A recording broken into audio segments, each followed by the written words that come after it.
Oko osnovne škole 23. oktobar u Sremskim Karlovcima tokom zimskog raspusta postavljena je zaštitna ograda koja bi trebalo da spreči nesavesne vozače da se parkiraju na pešačke staze, ali i da zaštiti decu od istrčavanja na kolovoz.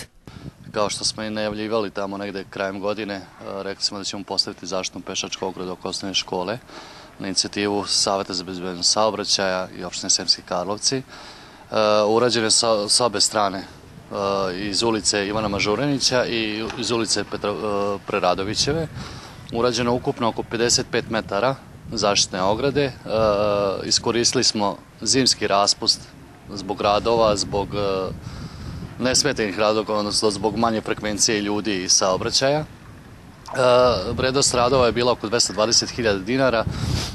Poslovi su povereni beogradskoj firmi Model 5 koja je dobila posao na tenderu. Cilj je bio isključivo zaštita dece, odnosno zaštita pešaka oko škole, jer je primećeno da nesavesni vozači često, i to jako često, pogotovo sredom i subotom, parkiraju svoja vozila na trotoar i onemogućavaju pešacima bezbedno kretanje po trotoaru.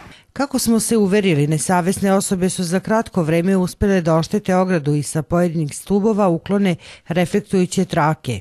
Ja sam upravo sad kad smo došli ovdje da snimamo ovu reportažu primetio te oštećenja.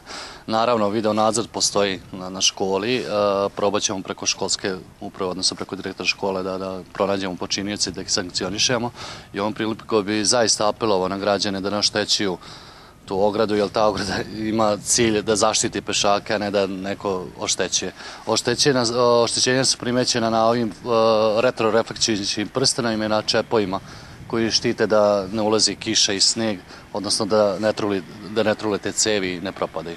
Na školi postoje kamere za video nadzor koje pokrivaju obe ulice na kojima su ograde postavljene.